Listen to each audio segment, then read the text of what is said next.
Hey Roses, hey World Cup watchers, hey Geography Now watchers, hey everyone who's interested in Senegal in general. Senegalese, how you doing? Today I'm going to check out Geography Now Senegal. Like I said, I was going to be checking out the teams, the countries who that are participating in the World Cup 2022. And today it's time for Senegal, West Africa. So if you're new, don't forget to subscribe with the bell button, get notified every time I upload, like, comment, share. Let's just jump straight into the video. All right, back in Africa, this time Senegal. For those of you that don't know, during French colonial times in Africa, it was kind of like... Okay, so Ivory Coast, House of Cocoa production. Good. All right, Molly, I want to report on the Azawad region. Togo, you just do you. Oh, hey, Senegal. Hey. Okay, I'm not going to pick favorites, but you know, you're the capital and you're in charge. Now here's a bunch of money. Oh, wait, come back. I need you to look good for me. Yeah, and then after independence, it was like, Africa will rise again! Senegal is free. yeah, it's interesting because they kind of they stayed speak close French. even after the... They don't even know English. Their French is so much. They just like French so much. It's Time to learn geography Now. Hey everybody, I'm your host Barbs. So Senegal, Barbs. it's kind of like a country of class and prestige. I guess you could kind of say Senegal is kind of like the sugar mama matriarch of West Africa. Sugar and speaking mama. of sugar, you can get Geography Now mugs with coffee and sugar mixed in with them at geographynow.com with all the other Geography Now mugs. It's like the only yellow shirt I have. Actually, I found another one. Whoop-de-doo. Anyway, go to geographynow.com to get Geography Now merch if you want. It's I'm not putting on selling yellow out if it's my too. brand. Anyhow, very quickly, this episode was filmed during COVID-19 pandemic times, so obviously everything will be filmed in my office, and all the guest hosts and guest stars will be filming at separate time slots, so we're not all crammed together. That being said, let's explain more in the next segment, the... Political geography. Alright, so if you look at Senegal on the map, you'll see that its location kind of played a huge role in what would become the This is how Senegal crossroads is, of like, the domestic African inland empires, followed by centuries of intercontinental interaction. All because Senegal is kind of like the door to Africa. First of all, the country lies in West Africa, and in fact, the westernmost point of continental Africa lies in Senegal too. The Pointe des Almides on the Cap Vert Pointe des Peninsula, Almides. which juts into the Atlantic Ocean. This little extension gave Senegal a geographic advantage, as not only as a port for shipping, but as a final destination for various trans-Saharan trade routes that would end here in both ancient and modern times. The country is surrounded by 4 other countries: Mauritania, Mali, Guinea, and Guinea-Bissau. However, remember, the entire country also surrounds the small, narrow nation of the Gambia from the coast to about 2/3 inland, effectively making the country look like a giant Pac-Man. The northern boundary with Mauritania is bordered by the Senegal Pac-Man. River, which cuts off at the town of Balou and follows the Falémé River branch for a while, and then from there a series of dry riverbeds and arbitrary drawn lines make up the remainder of the boundaries. The country is divided into 14 regions, with about 70% of the population living on the west side, especially along the coasts, with the capital and largest city, Dakar, located on the Cap Vert Peninsula. The largest and busiest airport is Blaise Diagne International, which was built because the former busiest airport, Leopold Sédar Senghor International, was too small. From there are about 20 other smaller regional airports and airstrips, but the only ones with regular scheduled service would be Cap Skirring and Ziguinchor in the south part of the country. The second largest city outside the Dakar metropolitan area would be Touba in the Diourbel region, just east of Dakar. Keep in mind though, over half of the population are rural and live in small villages spread throughout the nation. The country has 8 main ports on their coasts, and the biggest and busiest one that contributes to about 90% of the entire country's trade being the port of Dakar. The country has 2 main rail lines operated by the national company Transrail, one that goes north from Dakar to St. Louis, and the other that goes west to east into Mali at the town of Kidira and extends further into the country of Niger. Finally, keep in mind, during French colonial times, St. Louis actually used to be not only the capital of Senegal for over 200 years, but also the capital of the entire French West African colony from 1895 to 1902. Later, Dakar was made the colony capital until independence in 1960. It's important to note that yes, Dakar was one of the main ports of transport for the Atlantic slave trade, and today many Africans in diaspora come to Gorée Island, which is where many of the enslaved people were sold and transferred. It's also important to note that right after independence, they also kind of had a few joint spin-offs with other nations. It was kind of like, Let's become one country called the Mali Federation. yeah! That was not a good idea. Bad idea. And then in the 80s, it was like, You know, Gambia, you and I are culturally very similar, and I've been surrounding you. Why don't we just give it a shot? Sure. All right. ugh. We are done. In the end, you can't really add anything to Senegal. It's just Senegal. Anyway, if you decide to visit this country, some of the top notable sites you might want to check out include the Ifon African Arts Museum, the Gate of No Return on the Slave House of Gore Island, the Women's Museum, Cap Manuel's Abandoned Bunker, the Museum of Black Civilizations, the Senegal Stone Circles, the Massalikul Jinan Mosque, the Grand Mosque of Touba, the Grand Mosque of Dakar, the Mosque of Divinity, and probably the most notable landmark, the African Renaissance Monument, the largest statue in Africa at 52 meters tall, symbolizing defiance, tradition, and the future of the country with prosperity. Yeah, it was actually built by North Korea. Yeah, not a lot of people know. I've done this like 20 different times to 10 different African countries. Yeah, can't beat our prices. Didn't you once like recycle Kim Jong-il's body by just putting the head of Kabila on it for the Democratic? You get what you pay for. Woo woo! Next segment, go!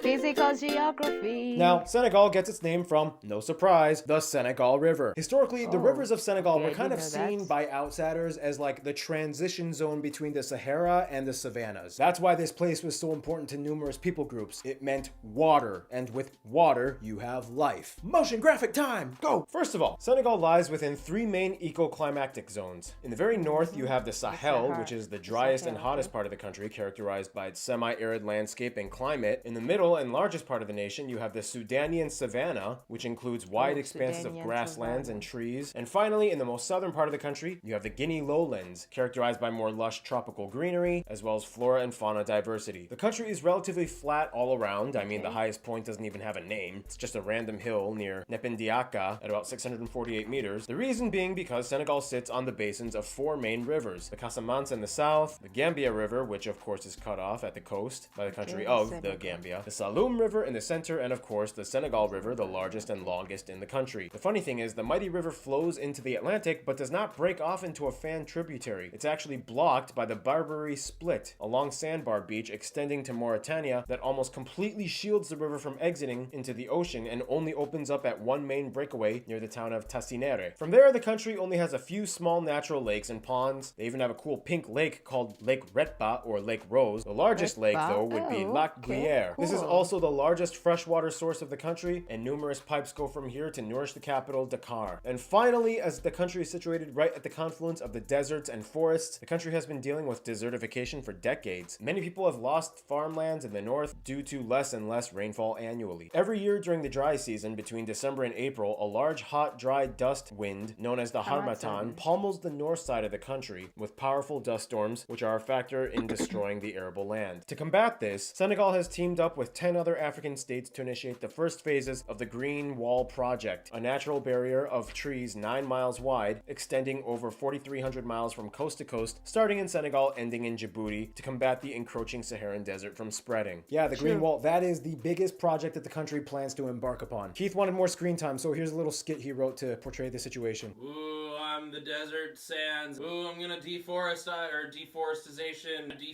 you. Ooh. It's a plant. Looks like I better go home now. Stop deforestation. Woo! All right, and with that, it's time for my triple shot espresso break, which means Noah comes in for the next segment. Noah, take it away. All right, let's... Hold on a second. I think he pushed a button or something, Paul. Something doesn't seem quite right here. Don't worry, I can fix it. It's time to learn geography now! Let's roll, shall we? So in Senegal, you have a place where dry meets wet. You have arid savannas with powerful rivers that cut through them. This means not only do they have a thriving fishing industry, but about 20% of their land is arable and about 3/4 of the population is involved in the agriculture industry. In a country with mostly semi-arid land, you would think, what would they grow? Well, in colonial times, it kind of went like this. All right, Senegal, we need a cash crop. Your land is pretty dry. What should I grow? Peanuts!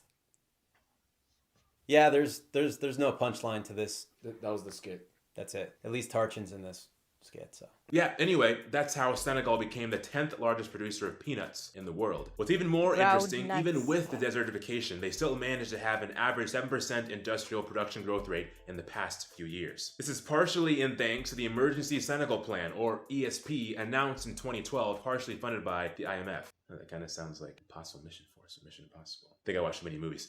Anyway, Otherwise, another stream of revenue comes from the booming tourism industry, especially amongst francophone visitors from Europe or the Americas. What do they come to see? Well, the cities and beaches, of course, are top destinations, but also some come for the various nature reserves speckled throughout the interior. They have some really cool sights. I mean, look at this waterfall. Of course, within these preserves, you find animals. And with that, here's our animal correspondent, Gary Harlow. This is my mate Luna, found her in the trash. For Senegal, much of the natural wildlife has been pushed out of the western parts of the country due to human development. Nonetheless, the country still has almost 190 mammal species and over 670 bird species. The highest concentration of wildlife can be found in the Nicolo Kobold National Park. Here, the land is much more lush with woodland savanna species like cheetahs, antelopes, elephants, and the national animal, the lion. Around riverbeds, crocodiles. Dials that are crocked down, and the swans. Dials that are cropped down. And hippos are quite common sights to see, as well as migratory birds like black-crowned cranes, Abyssinian hornbills, and martial eagles. Fun fact, because facts are fun, Senegal has the huge national bird sanctuary, a haven for even more exotic species like the African spoonbill, purple heron, white pelican, and cormorant. Right, that's all for me, Gary Harlow. Thanks, Gary, or should I say, Caleb. You guys look strikingly familiar. All right, and with that, it's time to end off this segment as we always do. Are you ready for it? Food! Fish is a huge part of their diet. In fact, they love seafood so much they made an entire island of seashells. Even the buildings have seashells in the bricks. Otherwise, some top dishes you guys, the Senegalese geography suggest to be mentioned include yassa, mafe, stuffed perch, sweet millet pudding, basi salté, supu kanja, nems spring rolls, national dish cheboujin or chebouyap, otherwise known as jollof rice. The Senegalese usually eat theirs with fish, but other meats can be used. This dish is popular amongst pretty much all West African countries, and they all have their own version of it. It's kind of like, No, my jollof is better. Mine is so much better. Mine's better! No, mine's better. You are, mine's better. Please, I invented this dish. yeah, it's called jollof rice. It's in the name. The Jollof Kingdom originated in Senegal. Speaking of origins, the people have quite a fascinating story, which brings us to Demographics. Let's go. Thank you, Noah. You're getting better at those special effects. Anyway, I asked you guys, the Senegalese geography peeps, to explain what it means to be Senegalese. And here are some of the things you guys said. Senegalese people all have this kind of common sense of hospitality, which we call teranga. And I believe that what differentiates Senegalese people from other Africans is that sense of tolerance and discipline that we have. It's commonplace here for Muslims and Christians, although the country is majority Muslim, to show practices of good practice and tolerance and religious tolerance, as Senegal is one of the few African countries which has never had a coup d'etat. We had the chance to actually be, when the French was around, be really educated. We speak a French that are really looking like the metropolitan French. It also means that we were the one witnessing a lot of the harsh past of Africa, because we have this island called Kore where most of the people that got deported departed from. It means that we are the last anchorage of those people to their roots. We created like a mosaic of our culture, like people between each other learn each other's language, mix up together. We don't stay like in communities. We really like mix with each other. That's what makes us different than the other countries. We are a patchwork of different tribes and different cultures, which means different languages, different lifestyles. So that means being curious and not being afraid to discover other tribes or other cultures within Africa, and also not being afraid to mix modernity and traditionalism. Awesome. Thanks so much, guys. But anyway, yeah, the graph thing. Let's do it. First of all, the country has about 16 million people and is made up of about 20 ethnic people groups that speak about 40 different languages. Of these people groups, the ones that have the highest populations would be the Wolof at about 41%. Next are the Fula or Peul at about 18%, followed by the Serer people at about 16%. From there, 14% are Mandinka, and the remaining 11% belong to other people groups, mostly native African peoples. But keep in mind, about 2% are European/Lebanese and a few Asian minorities, mostly Vietnamese. They use the West African CFA franc as their currency. They use the types C, D, E, and F plug outlets, and they drive on the right side of the road. French is the official language. However, the Wolof language is actually the lingua franca used by more people across the entire country, even if they're not part of the Wolof ethnic group. Now let's kind of jump into the concept of what being Senegalese entails. Well, for one, you have to understand two things: religion and ethnic group. About 95% of the country is Muslim, and the rest are mostly Christians. There's also some animists in there. However, Senegal lives by the la laïcité, or secular law system, which allows and encourages interfaith camaraderie. Like, for real, the first president was actually a Christian, one of the minorities, and they even like celebrate each other's holidays. Like, it's cool. Like, they get along. However, of course, when your country is 95% Muslim, Islam plays a huge role, and like most of North Africa, it falls within the Sunni Maliki school of thought, with Sufi influences divided into 4 tariqa or brotherhoods.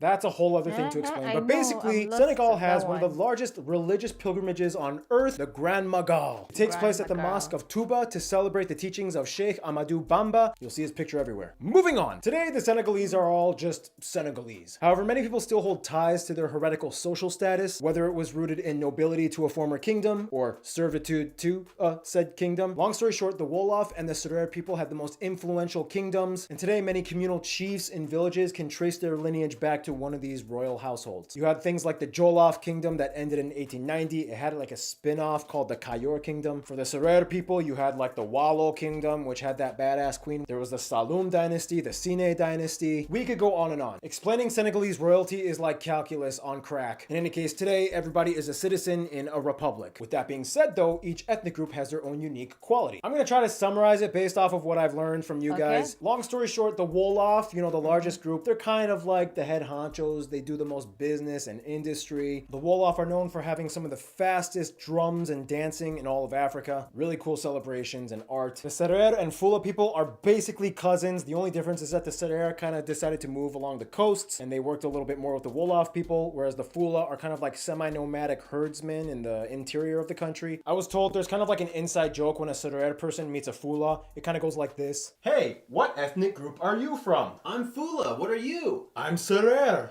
You're my servant!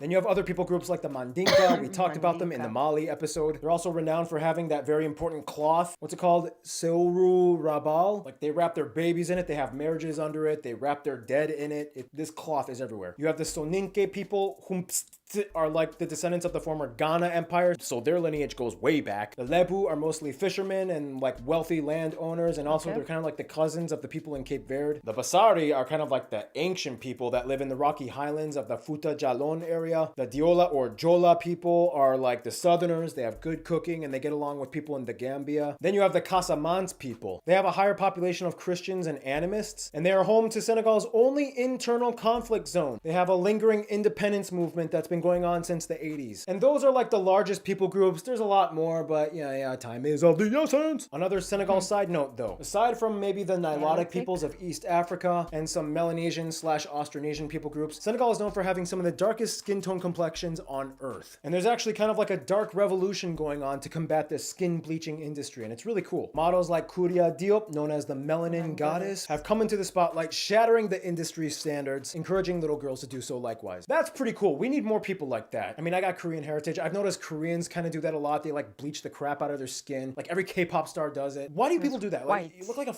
ghost on crack. Like, stop doing that. Sorry, I'm a little riled up. I know I'm not supposed to do that on this show, but I mean, geez, come on, skin bleaching. Come on. Anyway, Senegal was and still is a front runner in the revival of the Pan-Africanist movement. They hosted the Festival of Negro Arts. I feel really uncomfortable saying that word.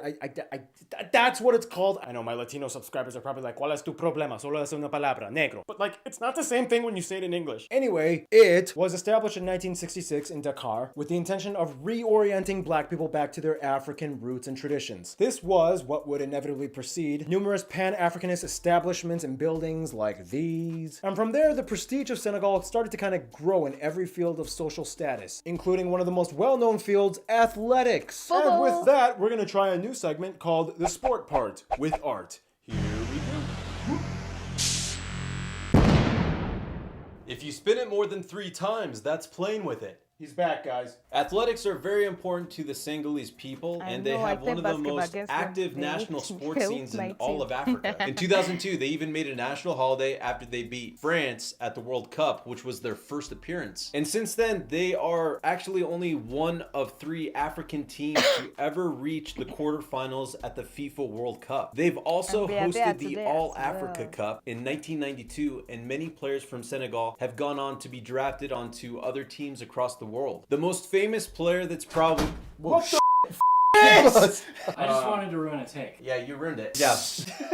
The most famous player that ever came out of Senegal is probably Sadio Mané. He also won the title of African Footballer of the Year in 2019. He's a big deal. All right, guys, I need to put him down for a second. 1 second. Tartan, go down. The most well-known and respected sport, though, would have to be the traditional Senegalese style of wrestling, or wrestling with hitting. As in, yes, you are allowed to hit each other. Wha-bam! I bet people, so it's like MMA. Yeah, it's kind of like MMA. Yeah. The objective is to have the opponent's knees, shoulder, or back touch the sand, or push them out of a given area. What started as a traditional folk pastime has now gained international recognition as massive crowds from all over the world come to witness these events. And finally, Senegal is set to host the Youth Summer Olympics 2022. So if you want to go watch some kindergartners go run around a track and fall over each other and puke on each other and do all that some fun stuff, you should do that. Yeah, prepubescent kids. That's fun to watch.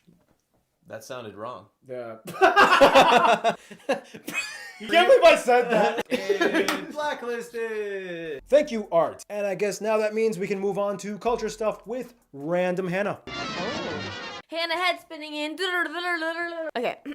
It is said that the Senegalese have a sense of Tiasan. Like many other Saharan and Sahelian people groups, much of the backstory is rooted in oral tradition and iconographic and often surreal imagery. Custom-wise, polygamy has been practiced for thousands of years. Today, most polygamous unions follow Islamic law, and about a quarter of the population are in polygamous relationships. It is not uncommon to see cola nuts used as a gift from the groom to the woman's family to assist marriage proposals. In rural, that's the worst word ever. We need a teleprompter, guys. Okay. You're doing good, Hannah. Thank you. In rural areas, it is common to see the traditional living compounds made of clustered huts, made of mud and thatched roofs. In more contemporary times, the country pioneered the world-renowned literary genre of the 30s and 40s. It was a literary theory and movement that sought to cultivate and raise Black consciousness across Africa and its diaspora. One of the founders of the movement was Senegal's first president. Senegal was also the choice of location for many French films during colonial times. It is often claimed that the film The Wagoner, made in 1963, is the first film ever made in Africa by a Black African, by writer Ousmane Sembène, who is often considered the greatest Senegalese director of all time. This boost in film prestige was also a factor that played in the well-known fashion industry of Senegal. It is often said that Dakar is like the Paris of Africa, taking many cues from the former colonials' culture of ostentation. Dakar Fashion Week is one of the most highly regarded fashion events, not only in Africa, but the world, where designers display some of the best attire that often blends traditional embroidery with Afrofuturism. Popular fabrics like bazine, waxcloth, tioop, and khartoum are used in traditional gowns like boubous for both men and women. Otherwise, Senegal has a bunch of celebrations. You have the Tajabon, which is celebrated on Ashura. You have the Sim Parade, where people dress up like lions. For the Christian community, Christmas and Good Friday are a big deal. And finally, National Independence Day is April 4th. Festivals with lots of music. Now it's Keith's segment. Good luck, guys. Just for the, whole suey and whatever bunch of nonsense, Arsis is a really great band. The guitar player is a good friend of mine. That's my commentary. Fair use, don't sue. Traditionally, Senegal had much of their music inspired by the empires such as the Mali Empire, the Ghana Empire, and so on. Like we had discussed in previous episodes, Senegal comes from a strong griot culture. What are griots, you might ask? They're basically performers / storytellers that would travel travel around in the desert telling stories and usually bringing particular drums with them. Many of them have kept the ancient arts alive, and many of them became famous, like these awesome people. Otherwise, from the 20th century on, there's been lots of contemporary music, there's been lots of jazz, Afro pop, Afro beat, you name it. I'm sure there's even some metal bands that even exist within the country itself. However, the one musical style that Senegal would be known for is mbala. Sounds kind of like reggaeton, but like French and African, like mixed. It's basically rooted in the traditional music of the Serer people. It even comes with its own dance, which is characterized by eccentric, fast-paced, sometimes sexually suggestive dance moves like the dog or the electric fan. Apparently, the electric fan is when you like shake your butt in like a circular motion like a fan, so that's kind of cool. So basically, the Senegalese people like to dance fast. Music is good.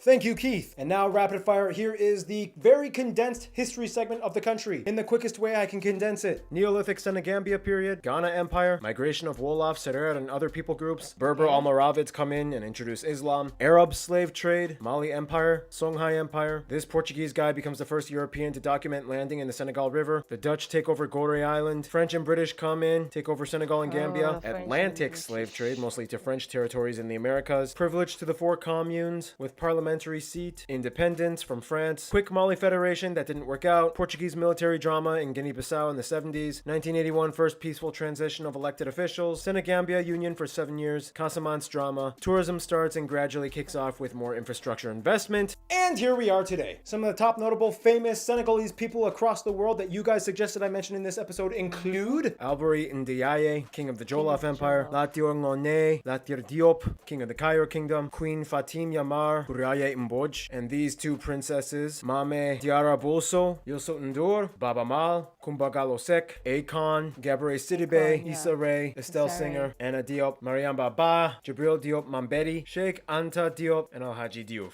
Whew, yeah, so many cool Senegalese people. They've made a mark on the world, and that's a great way to move on to the last segment of this episode. Friendzone.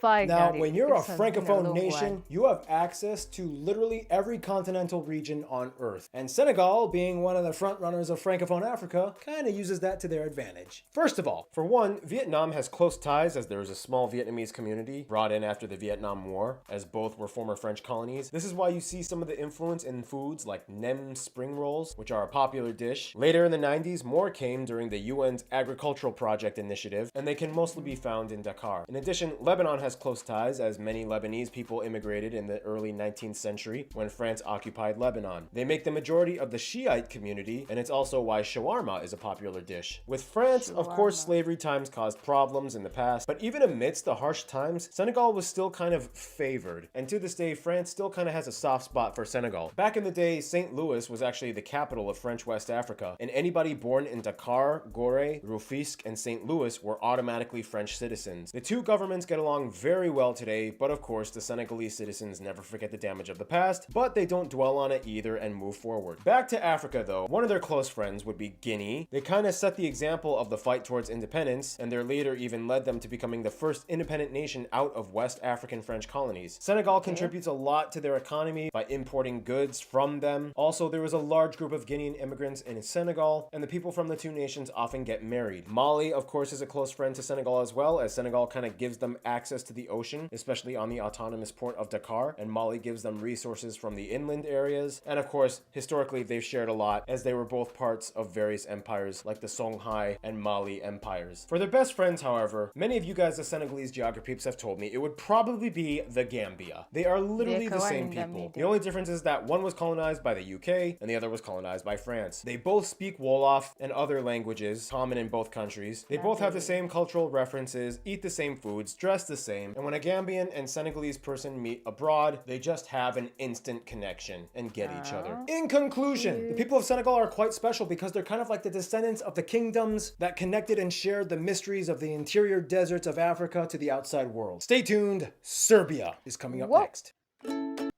Oh my gosh. I didn't know much about Senegal. I just knew the motto and stuff like that. And of course, I've played against them in basketball, 3-on-3. So basically, they're very good at sports. Like that's why. But talking about the country itself, I didn't know much. So it's good to learn such things. And thank you for representing Africa in World Cup anyway. Thank you. Thank you very much for watching. I'm Rose Basemera. Don't forget to like, comment, share, and subscribe. Bye.